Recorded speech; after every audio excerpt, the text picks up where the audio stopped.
The streets were crowded with people rushing home after work, neon lights flickering above the end shops. On the corner sat Lily, a young girl no older than 14, her clothes ragged, her hair messy, and her stomach empty. She clutched a small piece of cardboard with shaky handwriting. "Can I play for food?"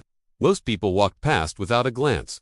Some smirked, a few even laughed. To them, she was just another homeless child, begging in a different way.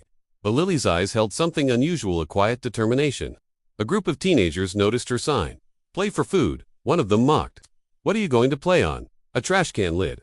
They burst into laughter, tossing a few coins on the ground, not out of kindness, but to mock her. Lily stayed silent, hugging the cardboard closer to her chest. What they didn't know was that Lily had once lived in a small apartment with her mother, who worked 2 jobs. Her mother's greatest gift to her had been an old second-hand keyboard.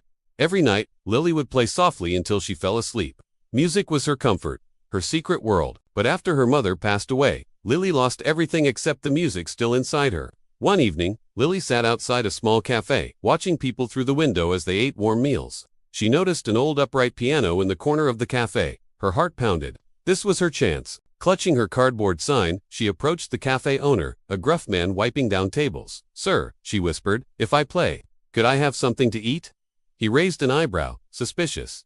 "You can play the piano." She nodded. The man sighed. "Fine, but don't break anything.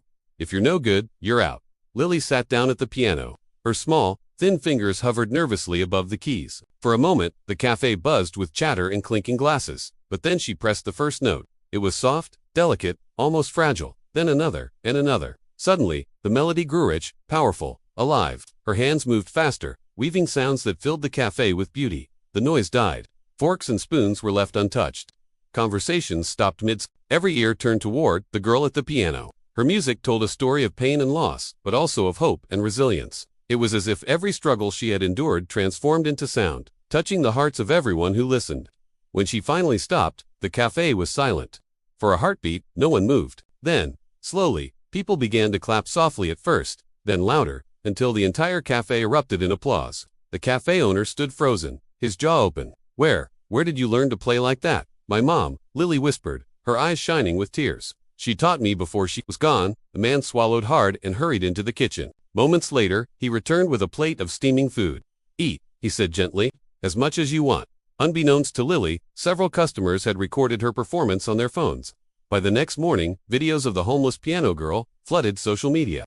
Millions watched in awe as her small hands danced across the keys. Comments poured in. "This girl is a genius. Why is she on the street and not on a stage?" Within days, reporters were at the cafe. Musicians and teachers offered scholarships. Families reached out, offering to foster or support her. For the first time in years, Lily wasn't invisible. When Lily was invited to play on a real stage for the first time, she stood in front of the grand piano with tears in her eyes. The crowd cheered as she began to play, just like that night in the cafe. But this time, the world was listening. The same girl who once held a cardboard sign begging for food was now recognized as a prodigy. Her music celebrated by thousands. And though she would never forget the hunger, the loneliness, or the laughter of those who mocked her, Lily knew one thing for certain. Her music had saved her, and it would inspire others for generations to come.